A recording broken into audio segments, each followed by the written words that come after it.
নমস্কার প্রিয় দর্শক, আপনারা দেখছেন দ্য কেএবি নিউজ প্লাস। আপনাদের সঙ্গে কথা বলছি আদিত্য।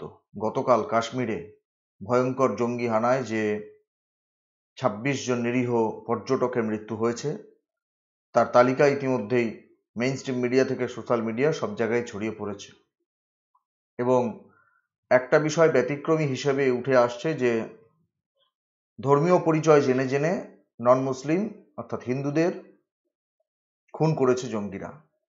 এবং অনেকেই সমাজ মাধ্যমের পর্দায়, সোশ্যাল মিডিয়ায়, ফেসবুকে, টুইটারে, অন্যান্য জায়গাতে এই লিস্টটাকে ডিসপ্লে করে তারা দেখাচ্ছেন যে এই তালিকায় সবাই হিন্দু থাকলেও একজন মুসলিম রয়েছেন। তাহলে যে মৌলিক প্রশ্নটা বারবার ওঠে যে সন্ত্রাসীদের কোনো ধর্ম নেই, সন্ত্রাসী তাদের ধর্ম, মৌলবাদ নিজেই একটা ধর্ম, অর্থাৎ তারা জাতি ধর্ম দেখে মারে না, কিন্তু এক্ষেত্রে তো জিজ্ঞেস করে করে মারা হয়েছে, আরও বিভিন্নভাবে শারীরিক বিভিন্ন পরীক্ষা নিরীক্ষা করে তারপর গুলি করা হয়েছে। তাই যদি হয় তাহলে এই তালিকায় একজন মুসলিম কেন? এই প্রশ্ন অনেকে তোলবার চেষ্টা করছেন সমস্ত সমাজ মাধ্যমে, এবং এটা দেখিয়ে বলতে চাইছেন যে আসলে সন্ত্রাসীদের কোনো ধর্ম নেই, তারা মানুষকে খুন করে, এটাই তাদের ধর্ম। এই যে ৯ নম্বরে তালিকায় আছে, আপনারা দেখছেন, সৈয়দ আদিল হোসেন শাহ। তাহলে তাকে কেন মারল জঙ্গিরা? সে তো তাদের ধর্মের মানুষ, সেও মুসলিম, জঙ্গিরাও তাই। তো কেন তাকে মারলো, এই প্রশ্নটা নিয়ে সংবাদ মাধ্যমে অনেকেই প্রশ্ন তুলছেন। আমি সরাসরি আমাদের রাজ্যের একজন বিশিষ্ট সাংবাদিক, যাকে আপনারা সবাই চেনেন, তার ওই ফেসবুক প্রোফাইল থেকে আমি এই ঘটনাটা নিয়ে তিনি একটা পোস্ট করেছেন এবং লিখেছেন কিছুটা। আমার মনে হয়েছে এটা আপনাদের জানানো উচিত, সেই জন্য সরাসরি তার ফেসবুক পেজে আপনাদের নিয়ে চলে এলাম এবং সেখানে তিনি কি লিখেছেন আমি আপনাদের একটু দেখাই। চিনতে পারছেন নিশ্চয়ই, দেখুন। বিশিষ্ট সাংবাদিক ধ্রুবজ্যোতি প্রামাণিক, সবাই আপনারা চেনেন ধ্রুবজ্যোতি বাবুকে, ধ্রুবজ্যোতি প্রামাণিক, এটা তার ফেসবুক প্রোফাইল, আপনারা দেখতে পাচ্ছেন, খুব পরিচিত মুখ। তিনি এই ঘটনাটার নিজের মতো করে একটা বিশ্লেষণ করেছেন, সেটা আপনাদের কাছে আমি একটু পড়ে শোনাবার চেষ্টা করি। আপনারা দেখতে পাচ্ছেন তার ফেসবুক পেজে সরাসরি আমরা এসে গেছি। তিনি লিখেছেন, জঙ্গি হামলায় মৃতের তালিকায় এ কে। এ মানে কি, ছবিটা একটু দেখিয়ে নিই আপনাদের। এই এই যার ছবি দেখছেন, এ। এবং আরো আরো যদি দেখেন, এই যে লিস্ট তালিকা উনিও ওখানে দিয়েছেন, হ্যাঁ, তালিকা দিয়েছেন। এই ছবিটা দেখিয়ে ধ্রুবজ্যোতি বাবু কি বলছেন আপনাদের একটু পড়ে শোনাই। জঙ্গি হামলায় মৃতের তালিকায় এ কে। অনেকেই আমাকে প্রশ্ন করছেন, জঙ্গিরা যদি বেছে বেছে হিন্দুদেরই খুন করেছে, তাহলে মৃতদের তালিকায় এক মুসলমান কেন? সেই প্রশ্নের উত্তর দিতেই এই লেখা। পেহেলগামে গতকাল জঙ্গি হামলায় খুন হয়েছেন সৈয়দ আদিল হোসেন শাহ। আদিল এক গরিব কাশ্মীরি, বাড়ি অনন্তনাগ জেলার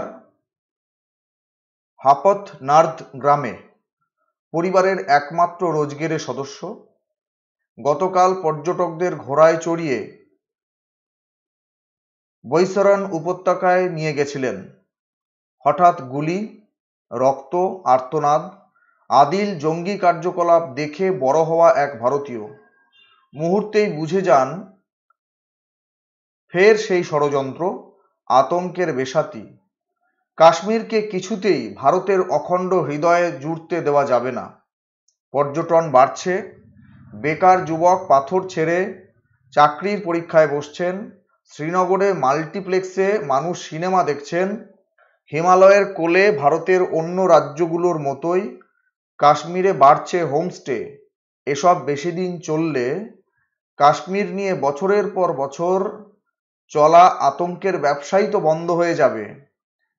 আদিল তাই কাশ্মীরকে বাঁচাতে গেলেন, জঙ্গির বন্দুক ছিনিয়ে নিতে গেলেন। আরে, এ তো কাফের, জিহাদির বন্দুক ছিনিয়ে নিতে চায়। গলি মারো সালে কো। পেহেলগাম হামলা কি বিশুদ্ধ সীমান্তপার সন্ত্রাস, নাকি সীমান্তের ওপারে ভাড়া করা জঙ্গিদের দিয়ে ঘটানো অভ্যন্তরীণ ষড়যন্ত্রের ফাইল? এই নিয়ে বিস্তারিত লিখব, আপাতত এটুকুই। এই তালিকা দিয়ে লিখেছেন ধ্রুবজ্যোতি প্রামাণিক, আপনারা ছবি দেখছেন আমাদের রাজ্যের। বিশিষ্ট একজন সাংবাদিক। প্রায় সমস্ত প্রথম সারির সংবাদ মাধ্যমে তিনি দীর্ঘদিন কাজ করেছেন, তার অভিজ্ঞতা প্রচুর।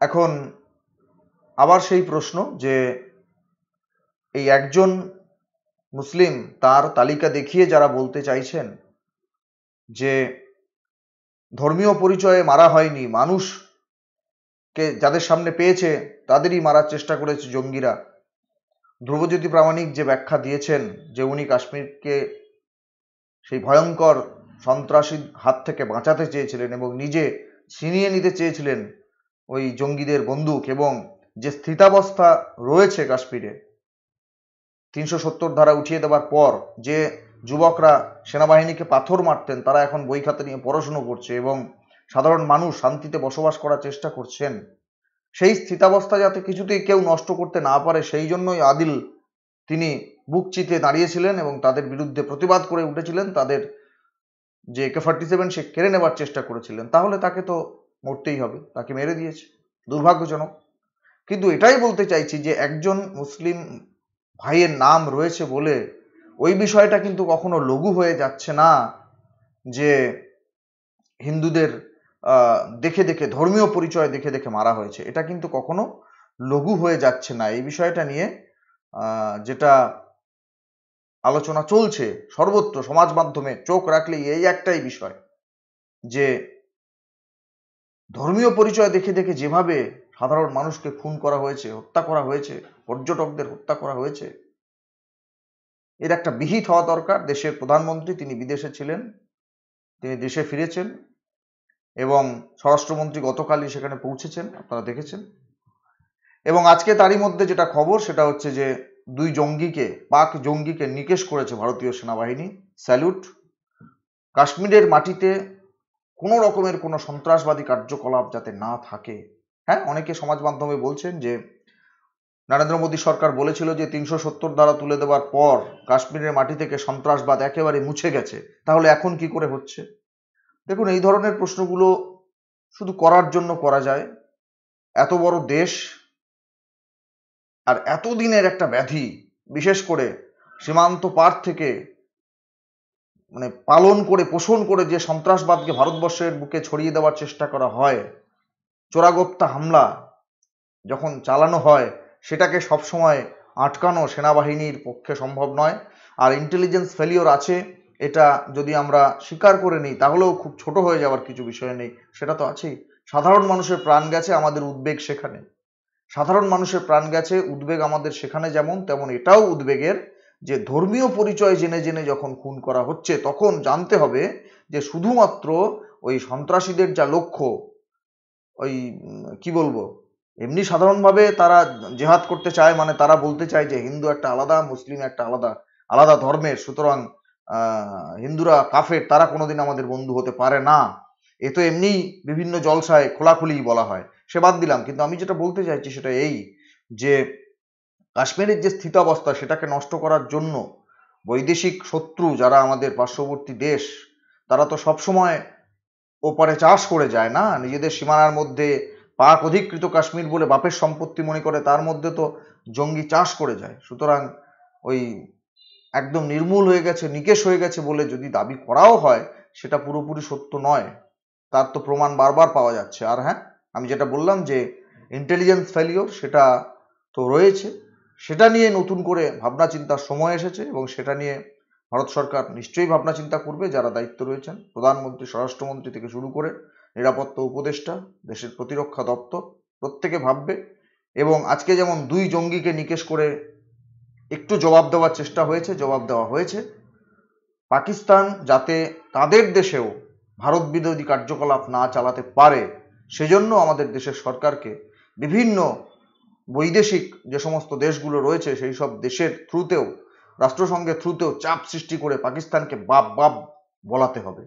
আমরা আশা করব ভারত সরকার সেটা করবেন।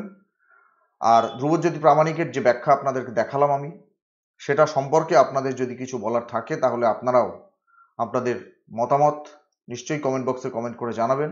নজর রাখবেন আমাদের প্রত্যেকটা প্রতিবেদনে। এটা কিন্তু একটা খুব সুন্দর বিশ্লেষণ তিনি করেছেন, সেই বিশ্লেষণটা আপনাদের কাছে রাখলাম। ভালো করলে, ভালো লাগলে এটাকে শেয়ার করবেন, সাবস্ক্রাইব করবেন আমাদের চ্যানেলটি। ধন্যবাদ।